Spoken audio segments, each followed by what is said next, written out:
Estamos de volta para falar de vandalismo nas escolas. Em agosto deste ano, a Escola Estadual Caique, no Jardim Nova Esperança, em Bauru, foi alvo de seguidas ações de vândalos. Neste mês, após a revitalização do espaço, um incêndio criminoso destruiu parte da estrutura do local.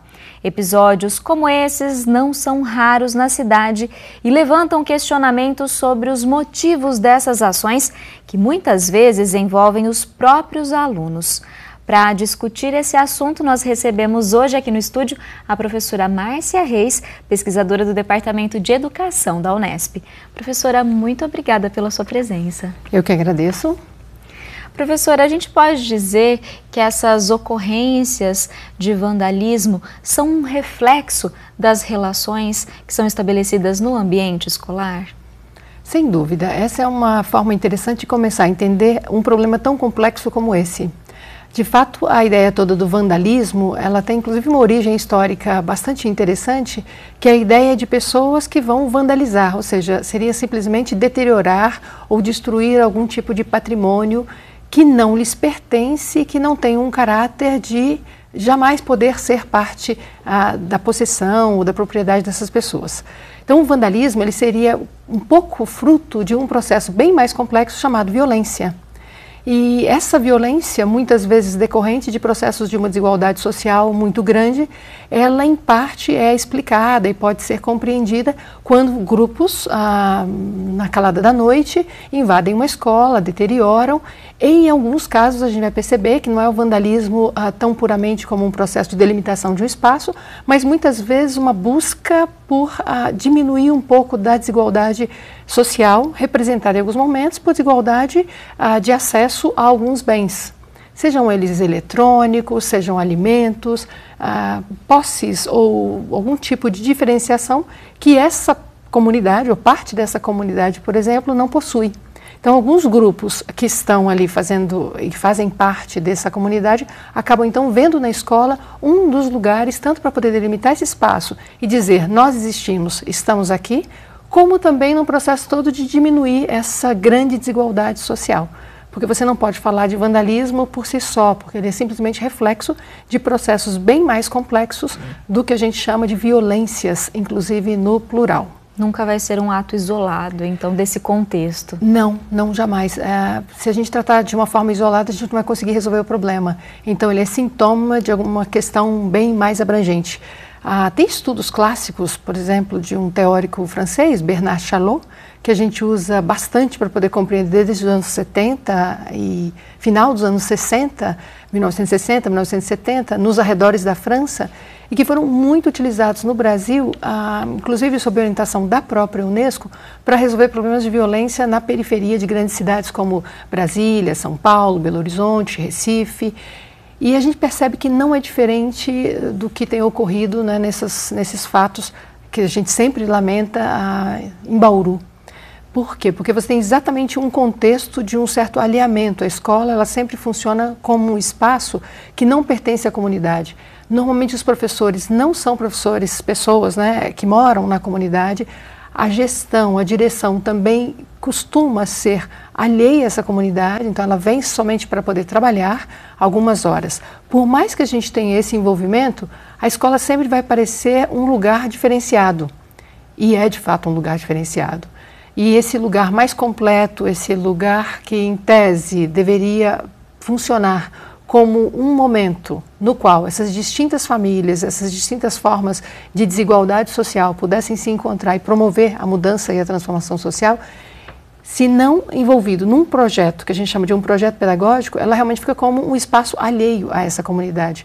E aí isso fica perfeito para que essas formas de violência, que isso é uma dessas formas de violência, ocorram. Sejam vandalismo, sejam furtos, sejam roubos, sejam formas distintas de depredação ou até mesmo formas de violência simbólica que ocorrem no interior da escola. Então, só para a gente poder perceber, essa é uma relação da escola com o ambiente externo, mas ela também pode ser vista em determinados momentos dos próprios estudantes desse lugar chamado a escola.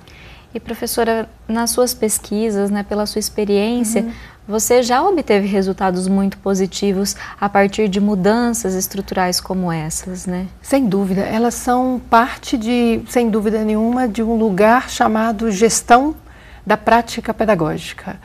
E essa gestão, ela começa com a gestão da sala de aula, cuja responsabilidade é de forma assim, bastante proeminente do professor.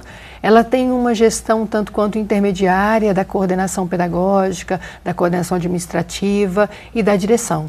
Então esse grupo que de alguma forma é responsável por aqueles espaços para além da sala de aula, eles são ao mesmo tempo responsáveis por implementar o projeto pedagógico.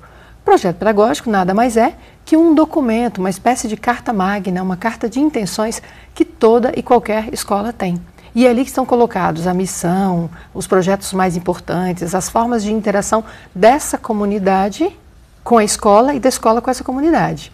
Perceba bem que eu não falei da escola com a comunidade, eu falei da comunidade com a escola, porque esse lugar maior, mais abrangente, e com esses distintos estratos sociais, distintas camadas, distintas culturas e subculturas, acaba se encontrando na escola. Então, a escola, diferentemente da família, da igreja, ou do Estado, dos meios de comunicação, ela por si só, ela é aberta a distintas formas de relações. Distintas formas de relações muito desiguais tendem a gerar violência, se ela não for devidamente trabalhada, normatizada em regras, por exemplo, para tentar diminuir essas injustiças que a própria sociedade impõe, quando ela é bastante desigual, e em alguns processos fazer projetos como prioritários. Então a gente percebe, por exemplo, que apesar de ser inerente à condição humana e social a violência, ela é perfeitamente possível de ser mediada, de ser inclusive diferenciadamente trabalhada no seu cotidiano. E aí a gente, sem dúvida nenhuma, evitaria esses sintomas e esses fatos que acabam chamando bastante atenção, inclusive da própria imprensa, e a gente um pouquinho meio que se assusta, mas o fato é que ela sempre existiu de alguma forma, essa violência em decorrência das desigualdades sociais, mas ela toma um corpo bastante evidente na mídia, quando ela vem sob a forma, por exemplo, de roubos vultosos, ou vamos pegar um caso clássico que a gente tinha, por exemplo, nos arredores de São Paulo. A merenda era entregue no dia 5, aí no dia 6 já era noticiário, assim, quase que pronto, de que a merenda havia sido roubada, furtada. Ou quando, por exemplo, chegaram os primeiros videocassetes às escolas, ou os primeiros computadores, a preocupação de que esses computadores, ou videocassetes, ou essas televisões não fossem roubadas, era muito maior exatamente em comunidades nas quais a escola não desenvolvia um projeto de tornar-se parte desse lugar, ou seja, ser apropriada por essa comunidade em seus distintos momentos.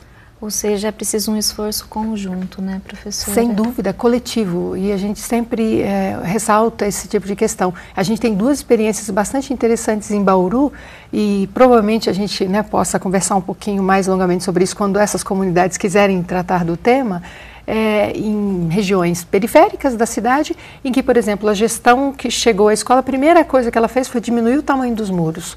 Em uma outra escola, no projeto pedagógico, a direção, a coordenação, que a gente chama de um processo todo de gestão, ela convida os principais atores dessa comunidade. Então, um líder religioso, um líder do comércio, um líder comunitário, que é muito importante, e não importa exatamente a condição que ele ocupe, mas ela precisa estabelecer esse diálogo para ser apropriada pela comunidade. Quando a escola é apropriada pela comunidade, então não há esse risco da violência, porque ninguém rouba aquilo que é seu. A gente cuida daquilo que é da gente. Então, eu só tenho a tendência de tirar é sempre daquilo que não me pertence. E quando o que o outro possui é muito distante daquilo que eu um dia poderia ter, aumenta esse grau e essa dimensão, tanto das formas de vandalismo como das formas de roubo, furto e essas distintas manifestações da violência. Muito importante entender esse cenário. Professora, eu agradeço a sua participação hoje aqui com a gente. Eu que agradeço, conte com a gente.